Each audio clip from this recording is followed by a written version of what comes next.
नमस्कार, साफ संदेश से मैं अनिल कौशिक। न्यूज़ बुलेटिन 7 बजे में आप सभी दोस्तों का स्वागत है। दोस्तों, कार्यक्रम की शुरुआत हमेशा की तरह मुख्य खबर से ही करते हैं और आज भी हम बात करने वाले हैं भादरा आसपास की तमाम उन खबरों की जो खबर आपके लिए बहुत ज़रूरी है। और दोस्तों, आज भी हम आपके लिए खबरों के पिटारे में लेकर आए हैं भादरा आसपास की उन खबरों में राजनीतिक खबरें भी है, अन्य क्षेत्र की भी खबरें हैं और सड़कों को लेकर, विकास कार्यों को लेकर जो खबरें हैं दोस्तों, वो भी अब आपको दिखाएंगे। और इसके अलावा बाजार में क्यों अंदेशा बना रहता है हर समय दुर्घटना का, उसके ऊपर भी दोस्तों हम बात करने वाले हैं। प्रदेश की राजनीति से जुड़ी हुई भी खबरें, आपको बड़ी बड़ी खबरें बताएंगे। मंडियों के भाव, मौसम के मिजाज की जानकारी भी इस बुलेटिन में सदैव आपके लिए लेकर आते ही हैं। दोस्तों, शुरुआत करते हैं हम क्षेत्र की खबरों के साथ। तो कर्नाटक में जो कांग्रेस ने घोषणा पत्र में बजरंग दल पर प्रतिबंध लगाने की वादा जो किया था कर्नाटक वासियों के लिए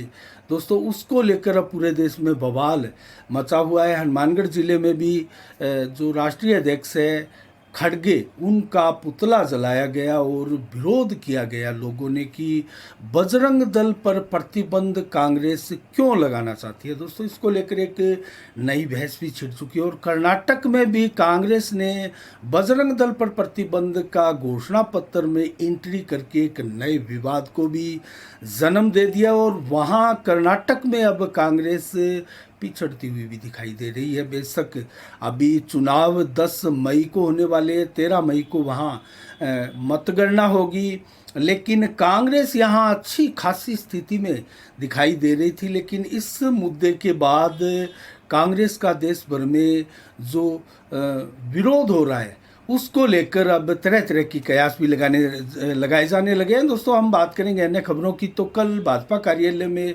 कर्ण बेनीवाल की अध्यक्षता में एक बैठक हुई और उस बैठक में जो पीएम नरेंद्र मोदी के सानिध्य में उनके द्वारा जो 100वां एपिसोड था मन की बात का, उसके उपलक्ष्य में एक बैठक करके ये संकल्प लिया गया और 100 कार्य 100 दिनों में करने का एक कार्यक्रम निर्धारित किया है। उसमें दोस्तों पौधारोपण है, रक्तदान शिविर है, या पक्षियों के लिए परिंदे बांधने का कार्य हो, स्वच्छता अभियान का कार्य हो, या केंद्रीय कोई भी योजनाओं को जनता के सामने लेकर जाने और उसका प्रचार प्रसार करने का कार्यक्रम हो। ये सारे कार्यक्रम अब 100 दिन में भारतीय जनता पार्टी चलाने वाली है। दोस्तों, इसके अलावा हम बात करें तो आज गुरुजी फर्नीचर्स का शुभारंभ हुआ। दोस्तों, बाईपास पर हिसार सरसा बाईपास के ऊपर खुला इस नया संस्थान का की खूबी जो है वो संचालक बालकृष्ण शर्मा द्वारा बताया गया। तो दोस्तों, प्रत्येक ब्याह के लिए चाहने वाले हर आइटम की जो डिमांड है वो एक ही जगह पूरी होगी और तमाम सामान जो विवाह शादी में आजकल चाहिए वो सारा का सारा आप एक ही जगह से ले सकते हैं। और इसके अलावा दोस्तों, आज बड़ी संख्या में इस उद्घाटन कार्यक्रम में लोग पहुंचे और विधान के साथ, मंत्रोच्चारण के साथ इसका उद्घाटन हुआ। श्रीचंद शर्मा जो कि गौशाला के अध्यक्ष भी रहे डुंगराना के, और विधि शास्त्री जो धर्म संघ संस्कृत महाविद्यालय के प्राचार्य भी हैं, उनके सानिध्य में इसका सफल शुभारंभ हुआ। और इसके अलावा दोस्तों, जयदीप डूडी है, कृष्ण बलदेव शर्मा है, सीपी जोशी, सतपाल नेहरा, कुलदीप झोड़, रमेश सिहाग और तहसीलदार रमेश मीणा के अलावा कालूराम राजौरा आदि अनेकों शख्सियतें इस उद्घाटन समारोह में शरीक हुई। इसके अलावा दोस्तों, हम बात करते हैं अजीब शादियां, जो एक क्षेत्र में एक प्रकार से युवाओं के लिए प्रेरणा का स्रोत भी बन रही है। जो एक शादी आज आयोजित की गई, हालांकि वो शादी 2 मई को हुई थी। दोस्तों, घोटड़ा पट्टा में रुपया नारियल लेकर इस शादी को संपन्न हुई। हरिराम डूडी और बतेरी देवी सरपंच, उनके पुत्र दोस्तों राहुल डूडी की ये शादी थी। विनीता जो कि पुत्री भवनलाल कस्वा तारानगर के रहने वाले, उनके साथ ये शादी संपन्न हुई। लेकिन शादी सिर्फ बगैर दहेज रुपया नारियल लेकर संपन्न की गई। और ये प्रथा आजकल दहेज प्रथा पर कुठाराघात करती हुई साबित हो रही है और युवाओं के लिए भी काफ़ी अच्छी और प्रेरणादायक ये प्रथा दोस्तों आजकल चलने लगी है, जिसका हम सभी को स्वागत करना चाहिए। और कुरीतियाँ जो हमारे समाज में व्याप्त है सदियों से दोस्तों, उन कुरीतियों को अब दूर करने का समय भी आ गया है। युवाओं को इसमें पहल भी करनी होगी और कर भी रहे हैं। इसके अलावा दोस्तों हम बात करेंगे राजनीतिक क्षेत्र की, भारतीय जनता पार्टी की प्रदेश की। तो जल्द ही भाजपा की जो प्रदेश कार्यकारिणी है उसमें विस्तार हो सकता है, उसकी घोषणा हो सकती है 2-4 दिनों में। ऐसे संकेत भारतीय जनता पार्टी के द्वारा मिल रहे हैं। और दोस्तों सबसे खास जो पद है इसको लेकर युवा मोर्चा का प्रदेश अध्यक्ष का पद है।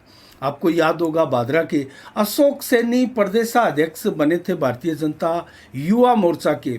उससे पहले युवा मोर्चा के प्रदेशाध्यक्ष को लेकर इतनी ज़्यादा चर्चा कभी नहीं होती थी। और अशोक सैनी से पहले जो युवा मोर्चा के प्रदेश अध्यक्ष थे वो वर्तमान में भारतीय जनता पार्टी के प्रदेश अध्यक्ष है सीपी जोशी, वो अशोक सैनी से पहले थे। उससे पहले सतीश पूनिया भी युवा मोर्चा के अध्यक्ष बन चुके हैं। लेकिन दोस्तों किसी ने भी इतनी ज़बरदस्त कार्य क्षमता का प्रदर्शन नहीं किया जितना अशोक सैनी ने किया था युवा मोर्चा का प्रदेश अध्यक्ष बनने के बाद में।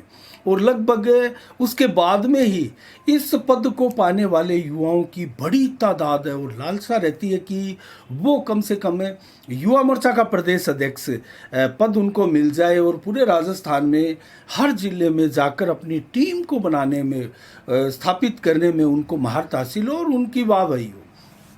तो कार्यकारिणी का गठन जल्द होगा, लेकिन किसका होगा प्रदेश अध्यक्ष युवा मोर्चा के पद पर, ताजपोशी किसकी होने जा रही है। और दोस्तों इसकी हम अगर बात करें तो ओबीसी अगर क्षेत्र से बात करें तो ओबीसी से शंकर गोरा है, विकास चौधरी है, राकेश गुज्जर है और रामराज गुज्जर है, अंकित चेची है, आशीष चोपड़ा है। ये ओबीसी वर्ग से आते हैं। सामान्य वर्ग के भी कुछ युवा जो है इसकी दौड़ में है। आईदान सिंह हो, महेंद्र सिंह शेखावत हो, संजय माचेड़ी हो, जितेंद्र सिंह हो, अभिमन्यु सिंह हो, ये ओबीसी सामान्य से भी दोस्तों इस पद को पाने की लालसा रखते हैं। एससी से भी, एसटी से अगर बात करें तो राजेश मीणा, अंकित मीणा और रामकेश, ये एसटी से भी दावेदारी जता रहे हैं। इसके अलावा अगर बात करें एससी से तो राजकुमार बिवाल जो है वो एससी से आते हैं, वो भी इस दौड़ में है।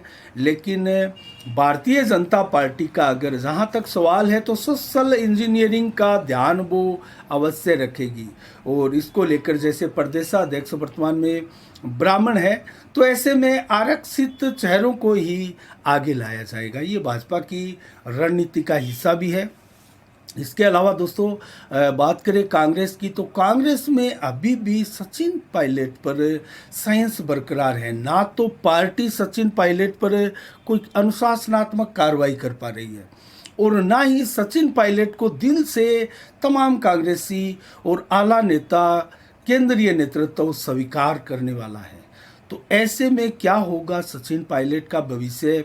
और 2023 का जो यही इसी वर्ष जो चुनाव होना है उसमें बागडोर किसके हाथ में होगी। और जिस प्रकार से सचिन पायलट ने धरना प्रदर्शन किया था, एक बार फिर से बयानबाजी की थी। बेशक वसुंधरा राजे के उस घोटाले को उन्होंने जरिया बनाया था, लेकिन वार किया था अपनी ही सरकार की, जो अशोक गहलोत की मुख्यमंत्री है उन पर। तो उसको लेकर पार्टी आला कमान उनसे खासा नाराज़ है। अशोक गहलोत तो नाराज़ है ही, वो इस बार नहीं बोले। अमूमन ये होता है अशोक गहलोत भला बुरा कहते हैं लेकिन सचिन पायलट चुप रहते हैं। इस बार सचिन पायलट ने एक्शन लिया और अशोक गहलोत चुपचाप रहे और उनको बोलना भी पड़ा। तो वो इतना ही बोले कि अभी हमारे लिए ये बोलने का समय नहीं है, जोड़ने का समय है और हम सब कुछ देख रहे हैं, केंद्रीय नेतृत्व तो इसका कोई फैसला करेगा। तो कुल मिला के बड़े बैलेंस तरीके से बोले अशोक गहलोत। क्या होता है कांग्रेस में ये भी देखने वाली बात है।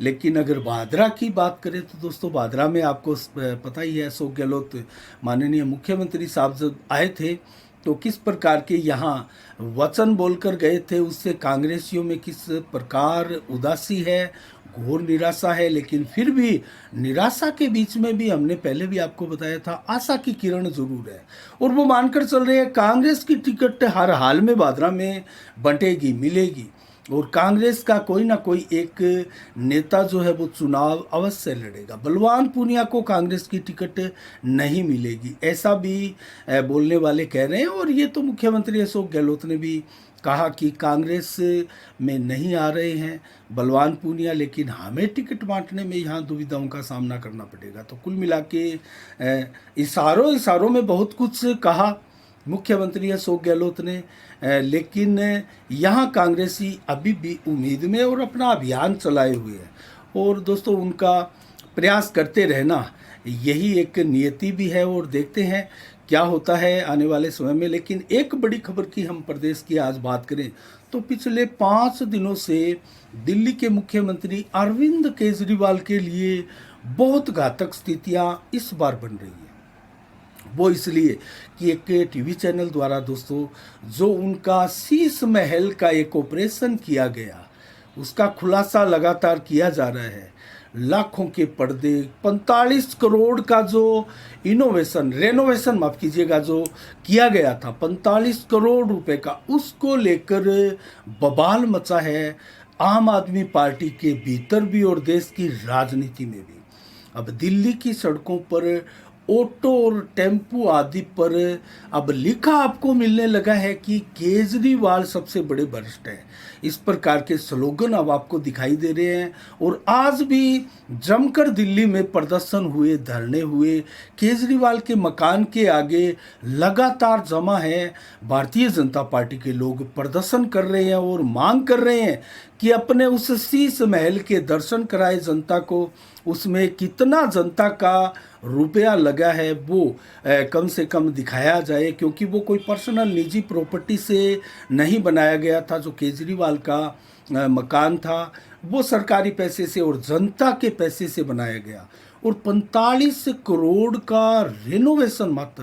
दोस्तों ये बहुत बड़ी रकम है। इसमें खासकर क्या क्या था जो अब जनता की जुबान पर आ रहा है दोस्तों, 11 करोड़ 30 लाख की अंदर की सजावट का जो सामान था और 8-8 लाख रुपए के एक पर्दे, करीब 96 लाख रुपए के पर्दे लगाए गए थे। 6 करोड़ 6 लाख का पत्थर मार्बल दोस्तों वियतनाम से मंगाया हुआ वो लगाया गया और 2 करोड़ 85 लाख रुपए के बिजली उपकरण और 1 करोड़ 1 लाख रुपए का किचन का सामान और किचन का जो गेट है दोस्तों रिमोट से खुलने वाला, सेंसर उसमें लगे हैं। अगर रिमोट भी काम नहीं कर रहा है, अगर आप अंदर जाना चाहे तो आपके गेट से टकराने से पूरी गेट खुल जाता है। तो ये इस प्रकार की टेक्नोलॉजी से संपन्न केजरीवाल साहब का मकान। और दोस्तों वो दावा कर रहे थे जब उन्होंने राजनीतिक शुरू की थी अन्ना हजारे के आंदोलन के बाद में, तो वो अपने आप को आम आदमी बताते हुए नेताओं का मजाक मखौल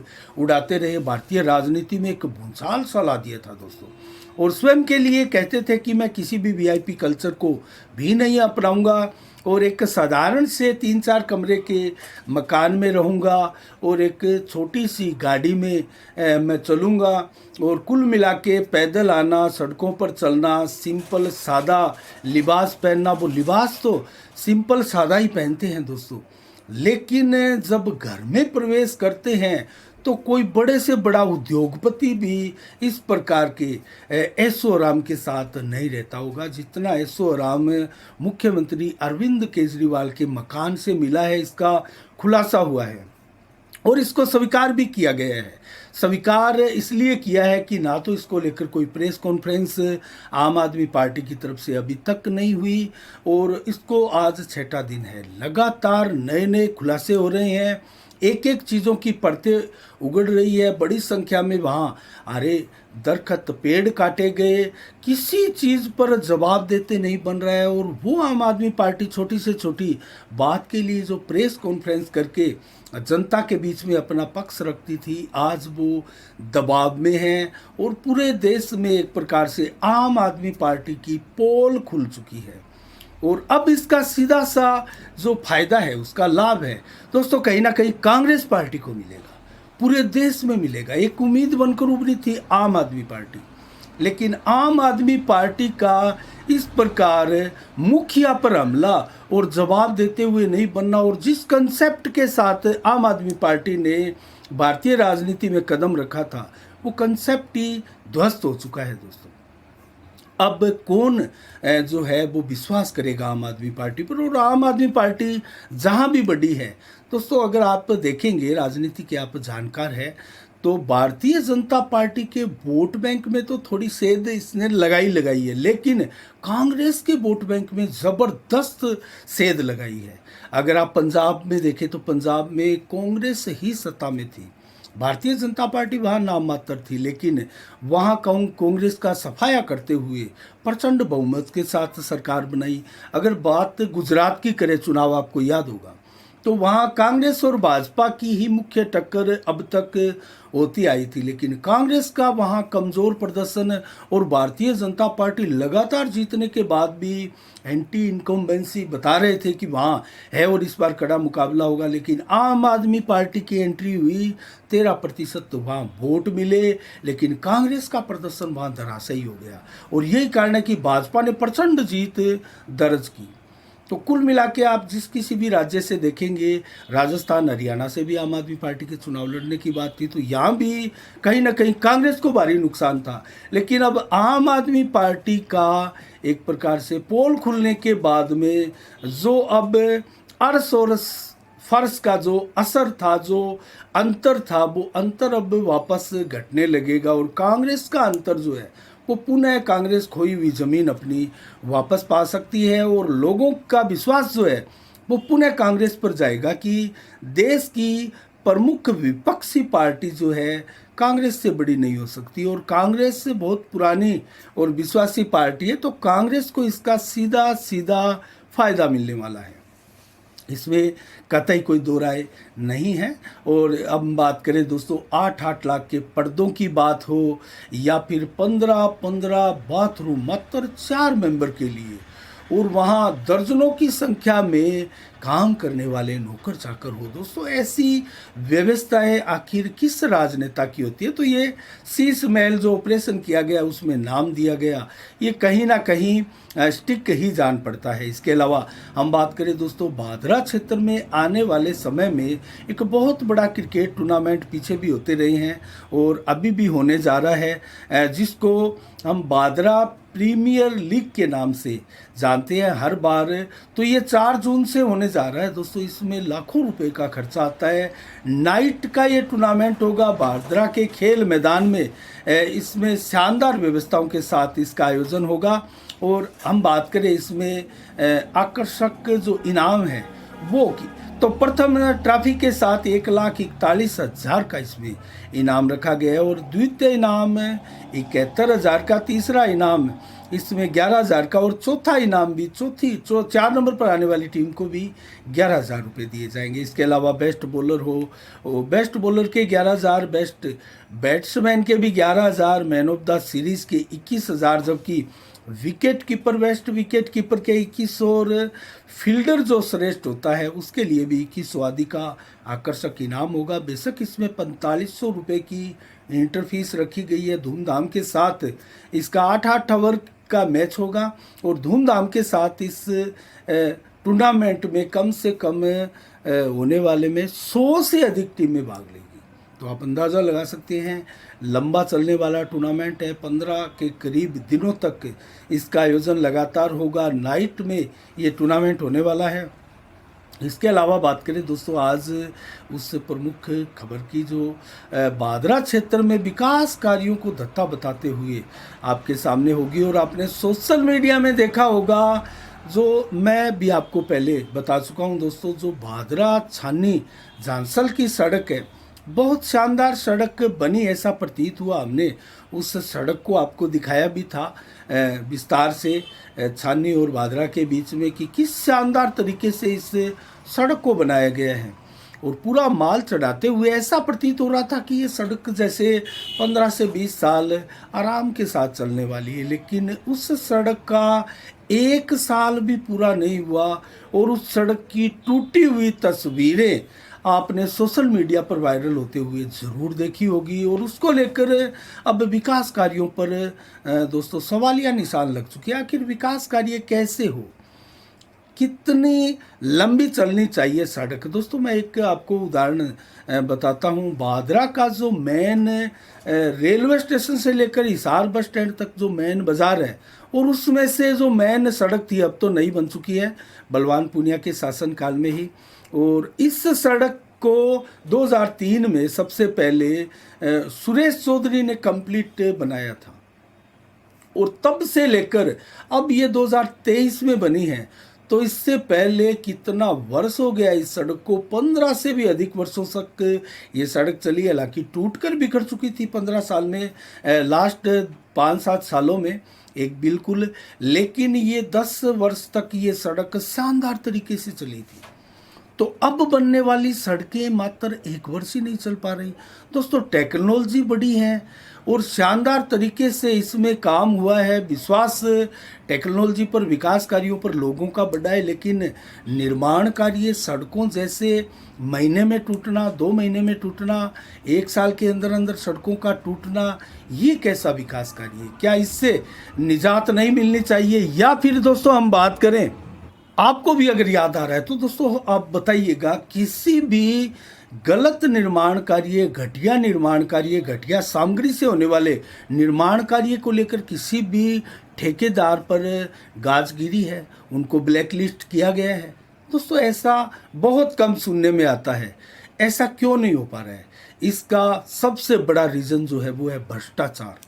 दोस्तों हर चीज़ आजकल जो इस प्रकार से निर्माण कार्य होती है, एक प्रकार से मिली भगत के साथ उसको अंजाम दिया जाता है। 2%, 3%, 5% सारा कमीशन इसमें डिवाइड होता है, और कहीं ना कहीं इसी को लेकर ये जो घटिया निर्माण कार्य है वो जनता के सामने बार बार आ रहा है।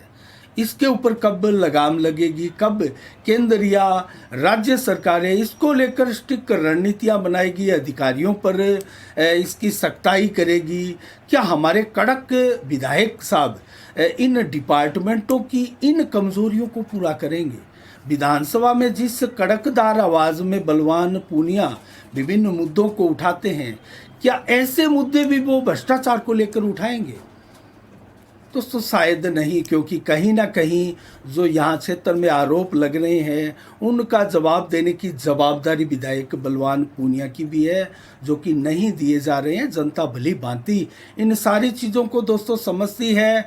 किसी पर बगैर देखे और प्रूफ के साथ आरोप लगाना तो कहीं न्यायोचित नहीं है। लेकिन दोस्तों आजकल जो व्यवस्थाएं हैं और टूटती सड़कें, ध्वस्त होते विकास कार्य, निर्माण कार्य, और जिस भ्रष्टाचार के साथ इनका निर्माण कार्य होता है उनका पता भी नहीं लगता है। दोस्तों बहुत से लोग सवाल उठाते हैं सोशल मीडिया पर भी, ऐसा पत्रकारों को भी उलाना देते हैं कि आप उस समय कहाँ थे जब ये बन रही थी।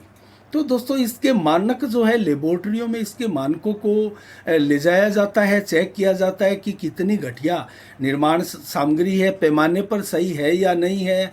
और जब आप प्रथम दृष्टया देखेंगे तो आप भी भ्रमित हो जाएंगे कि शायद ये निर्माण कार्य सही है। और विधायक महोदय ने भी स्वयं अपनी पोस्टों से इन चमचमाती हुई सड़कों को दोस्तों सोशल मीडिया पर डाला है कि कैसी चमचमाती हुई सड़कें, चिकनी सड़कें बन रही है। दोस्तों कुल मिला के प्रथम दृष्टया किसी चीज़ का भ्रम होना स्वाभाविक सा है, लेकिन जैसे जैसे समय बीतता है मात्र एक ये बगैर मानसून की और बगैर मौसम की ये बरसात जो हुई थी पश्चिमी विक्षोभ से, उसने कलाई खोल दी है। और दोस्तों जो अभी आने वाला मानसून है, अगर वो मानसून औसत से कहीं अधिक अच्छी खासी बरसात के साथ बीत गया तो क्या होगा इन विकास कार्यों का? क्या इन विकास कार्यों की पोल नहीं खुल जाएगी? दर्जनों जो सड़कें हमारे क्षेत्र में बनी है, अगर पैमाने के साथ वो नहीं बनी है तो उनकी पोल नहीं खुल जाएगी। दोस्तों इससे तो कहीं अच्छा है कि आप दर्जनों सड़कें बनाने से अच्छा है आप गिनी चुनी सड़कें बनाएं, क्वालिटी वाली बनाएं, जो कि कम से कम आपकी एक योजना तो चलनी चाहिए 10 साल 15 साल। दोस्तों इसका भी एक पैमाना होता है, लेकिन आज पैमाने की धज्जियां उड़ाते हुए तमाम ठेकेदार और जनप्रतिनिधि हो, अधिकारी हो, विभाग हो, दोस्तों इसमें मिली भगती, हमने पहले भी बताया, मिली भगती के बगैर ये ऐसा निर्माण कार्य नहीं होता। दोस्तों स्वयं बलवान पूनिया ने बार बार कहा कि धीमी गति से विकास कार्य को, जो सीवरेज योजना को आगे बढ़ाने से सीवरेज कंपनी को 70 लाख का जुर्माना लगवाया था उन्होंने विधानसभा में, और ये बात कम से कम 20 बार अपने संबोधनों में बलवान पूनिया ने कही है। और नगर पालिका की 3 मीटिंगों में, बैठकों में मुझे याद है इस चीज़ को बार बार दोहराया गया था। तो अभी भी सीवरेज की अगर मैं बात करूं तो मेन रोड ले लीजिए, जिस रोड को चमकदार, चमकती, चिकनी हुई आप बता रहे हैं, उस समय सीवरेज के जो ढक्कन लगे हैं वो कहीं अंदर और कहीं बाहर अवरोधक के रूप में, कहीं गड्ढे के रूप में नज़र आ रहे हैं। और जो ऑटो, टेम्पू, बाइक आदि वाहन जो चलते हैं उससे बचने के लिए उस गड्ढे नुमा सीवरेज का जो ढक्कन लगा है, जहाँ अवरोधक हो रहा है और बार बार वो टूट रहा है, उसको बचाने के चक्कर में कट मारता है।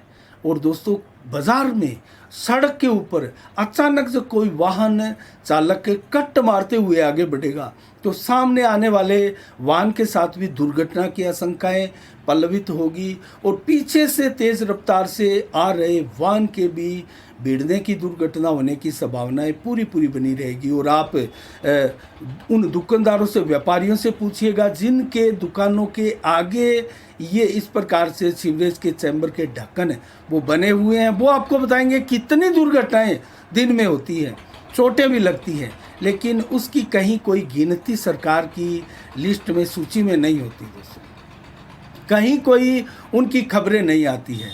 लगातार दिन में 4-5 बार जाम भी लगता है, और तेज़ रफ्तार से अगर कोई निकलने का प्रयास करता है, अचानक ये सीवरेज का आगे ढक्कन नुमा जो गड्ढा मिलता है उससे कट मारकर निकलता है, तो पूरी संभावनाएं रहती है दोस्तों दुर्घटना की। ये हाल है। आज भी हमने एक कवरेज दिखाई दोस्तों, हिसार बस स्टैंड से आगे ऑटो मार्केट के पास जहां सड़कें बनी है सीवरेज की, वहाँ बड़ा गड्ढा, दुर्घटना वहाँ 3-4 हो चुकी है।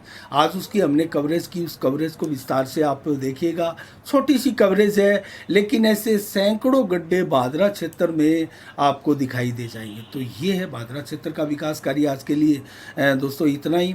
अब मैं आपको बताऊं तो 5 मई को आज के दिन क्या विशेष दिवस है दोस्तों। आज के दिन 2006 को निधन हुआ था नौशाद अली, जो कि संगीत निर्देशक है, भारतीय फिल्मी उद्योग के। उनकी पुण्यतिथि आज धूमधाम से मनाई गई। और 1979 को आज के दिन अमरदास, जो सिखों के तीसरे गुरु और प्रमुख 10 गुरुओं में से एक माने जाने वाले, उनका जन्मदिवस है। उनका जन्मदिवस धूमधाम से मनाया जा रहा है। और 7वें राष्ट्रपति भारत के ज्ञानी झैल सिंह का जन्म भी 1916 में आज के दिन हुआ था। इसके अलावा हरियाणा के वर्तमान सीएम मनोहर लाल खट्टर का भी जन्म 1954 को आज ही के दिन हुआ दोस्तों। अब हम विस्तार से आपको बताएं नोहर से मंडियों के भाव। तो गेहूं के भाव 2057, मूंग 7685, जौ के भाव 1849, जबकि तिल 12901, मोट के भाव 6600, चना 4830 रुपये, ग्वार के भाव 5455, अरंडी के भाव 5725, सरसों 4850 रुपये और बाजरा बिका 2185 रुपये प्रति कुंटल। आदमपुर मंडी में सरसों बिकी है 5301, नरमा 8127, ग्वार के भाव 5330 रुपये प्रति कुंटल बिका है। शिवानी मंडी में सरसों बिकी है 5000, जबकि सिरसा मंडी में नरमा बिका है 7941, कपास बिकी है 9505, सरसों के भाव 5176, ग्वार के भाव 5425, जबकि गेहूं बिकी है 2140 रुपये प्रति कुंटल। और आज सादुलपुर की अंतिम मंडी के भाव जो है, मूंग 7520, ग्वार के भाव 5345, गेहूं के भाव 2300, सरसों 5255 रुपये, चना 4940, बाजरा 2125, मोट के भाव 6450 रुपये प्रति कुंटल, जबकि तिल बिका है 13400 रुपये, तारा मीरा 5000 रुपये प्रति कुंटल बिका है। और आज मौसम का मिजाज हम बताएं तो 33 से 35 डिग्री टेम्परेचर रहा। हल्की गर्मी महसूस भी हुई, क्योंकि लगातार 30 से जो नीचे टेम्परेचर रह रहा था अब वो बढ़ने लगा है। अब वो कल 2 डिग्री और ज़्यादा बढ़ जाएगा, परसों और बढ़ेगा, और धीरे धीरे ये टेम्परेचर अपने यौवन पर आ जाएगा और प्रचंड गर्मी का एहसास आने वाले दिनों में आपको करवाएगा। लेकिन अभी तक मई महीना शुरू हो चुका है, मई की जो गर्म लू के थपेड़े हैं उनसे हमारा अभी 2-4 हम नहीं हुए हैं, लेकिन आने वाले समय में हो सकता है मई के महीने में ताती गर्म हवाएं आपको मिल जाए मई के अंतिम में। लेकिन देखने वाली बात है पश्चिम विक्षोभ भी और बनते हैं या नहीं बनते हैं। तो 7 से 14 किलोमीटर की रफ्तार से हवाएं आज दिन भर चली। 85% लगभग दिन में बादल छाए रहे, रात्रि को भी 30 से 40% बादल छाए रहेंगे। बरसात की हल्की बूंदाबांदी की आज भी मौसम विभाग द्वारा संभावनाएं व्यक्त की गई है, और रात्रि को भी इसी प्रकार से हवाएं चलने वाली है। तो कल 6 मई को कैसा रहेगा मौसम का मिजाज? 25 से 33 डिग्री टेम्परेचर दिन में और 34 से 37 डिग्री मैक्सिमम कल दोपहर को रहेगा, जबकि 31 से 36 डिग्री देर शाम को। 7 से 22 किलोमीटर की रफ्तार से हवाएं चलेगी, और अलग अलग समय में हल्की फुल्की 0.2 mm बरसात से लेकर 6 mm बरसात तक की चेतावनी मौसम विभाग की दी गई है, और रात्रि को भी इसी प्रकार मौसम बना रहेगा। आज के लिए इतना ही। कल ठीक शाम 7 बजे फिर आपसे रूबरू होंगे नई खबरों के साथ, नई समीक्षा के साथ। तब तक के लिए आप अपना बहुत बहुत ख्याल रखिएगा, मुझे दीजिएगा इजाज़त। साफ संदेश से मैं अनिल कौशिक, नमस्कार। जय भारत, जय जय राजस्थान।